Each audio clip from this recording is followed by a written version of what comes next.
বাংলাদেশের সংস্কৃতি এবং রাজনীতিতে আমরা দেখতে পাই যে তিনটি মত ক্রিয়াশীল আছে। তার মধ্যে একটি মত হচ্ছে ধর্মীয় মতবাদ, একটি মত হচ্ছে কমিউনিস্ট মতবাদ, আর একটি মতবাদ হচ্ছে লিবারেল ডেমোক্রেসি বা গণতান্ত্রিক মতবাদ। এখন এই দেশে বিভিন্ন ধরনের লোক আছেন, যেমন শ্রমিক আছেন, কৃষক আছেন। এখন প্রশ্ন হচ্ছে যে আমরা এই মতবাদগুলিকে কিভাবে ডিল করব, এটা নিয়ে একটু আলোচনা করতে চাচ্ছি।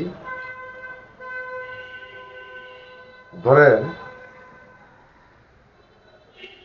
যে ধর্মীয় মতবাদ যেটা আছে, সেখানে যে তত্ত্বটা সামনে আসে সেটা হচ্ছে যে ধর্মের ভিত্তিতে রাষ্ট্র গঠন করা। আবার ধর্মেরও একটা নীতিমালা আছে, সেই নীতিমালাতে আমরা দেখতে পাই মজলুম এবং জালিমের বিষয়টা সামনে আসে। এর উপর ভিত্তি করে তারা সেই ধর্মীয় সাম্যের কথা বলে তারা একটি ধর্মীয় রাষ্ট্র গঠন করতে চায়। আবার আমরা যদি কমিউনিস্ট রাজনীতির দিকে তাকাই, তাহলে দেখতে পাই যে তারা শ্রেণীর দৃষ্টিতে সবকিছু চিন্তা করে। সেখানে শাসক এবং শোষিত এই দুইটি শ্রেণীকেই তারা সামনে নিয়ে এসে রাজনীতি করে এবং শ্রমিক শ্রেণীর একটি রাজত্ব কায়েম করতে চায়। আর লিবারেল ডেমোক্রেসিতে সব ধরনের লোক নিয়ে একটি গণতান্ত্রিক পরিবেশ সৃষ্টি করি, তারা সবাইকে সাথে নিয়ে চলার চিন্তা ভাবনা করে। এখন এই যে তিনটা বিষয়, এই তিনটা বিষয়ের ঐক্য কিভাবে সম্ভব? এই তিনটা বিষয়ের ঐক্য আসলে পলিসিগতভাবে সম্ভব না। তবে আমি যে বিষয়টা মনে করি যে আমরা যদি প্রথমত ধর্মীয়ভাবে যদি আমরা মজলুম এবং জালেমের যে বিষয়টা, সেটাকে যদি আমরা ঐক্যের ভিত্তি হিসাবে নিই, যে সকল মজলুমের একটা ঐক্য থাকবে আর জালেমদের ঐক্য তো আছেই। আবার কমিউনিস্টের দৃষ্টিতেও যদি আমরা চিন্তা করি, তাহলে ওই যে যারা শোষিত হচ্ছে তারাই মজলুম, আর যারা শাসন করছে তারাই জালেম। আর গণতান্ত্রিক পদ্ধতিতে যেটা বলা হচ্ছে সেটা হচ্ছে জনগণের রাষ্ট্র ব্যবস্থা কায়েম করা, জনগণের অধিকাংশের মতামতের ভিত্তিতে।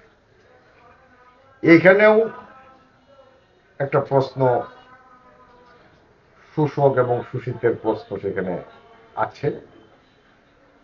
সুতরাং আমরা কখনোই একটি গোষ্ঠী আরেকটি গোষ্ঠীকে হেয় বা তুচ্ছ তাচ্ছিল্য না করে যদি আমরা এই দৃষ্টিভঙ্গিটি গ্রহণ করি, এবং যখন আমরা দেখব যে একজন মাদ্রাসা পড়ুয়া ছাত্র সে মজলুম হচ্ছে, বা একজন কওমি ধারার ছাত্র একজন মজলুম হচ্ছে বা শোষিত হচ্ছে, ততক্ষণ পর্যন্ত কমিউনিস্টদের উচিত সেই শোষিত ব্যক্তিটির পক্ষে দাঁড়িয়ে যাওয়া। আবার একইভাবে যখন দেখবেন যে একজন শ্রমিক শোষিত হচ্ছে মালিক কর্তৃক, তখন ধর্মীয় জাতিবাদী যারা আছেন তাদেরও উচিত সেই শোষিত মানুষটির পক্ষে বা গোষ্ঠীটির পক্ষে দাঁড়িয়ে যাওয়া। ঠিক একইভাবে গণতান্ত্রিক পদ্ধতিতে যারা আছেন তারা যদি জনগণের পাশে দাঁড়িয়ে যান, তাহলে একটা সময় পর্যন্ত তাদের মধ্যে ঐক্য হওয়া সম্ভব বলে আমি মনে করছি। এবং এই ঐক্যের ভিতর দিয়ে আমাদের আসলে জাতি গঠন করতে হবে, আমাদের রাষ্ট্র গঠন করতে হবে। এবং আমাদের এই চিন্তা হবে শোষিতের ঐক্য, মজলুমের ঐক্য, জনগণের ঐক্য।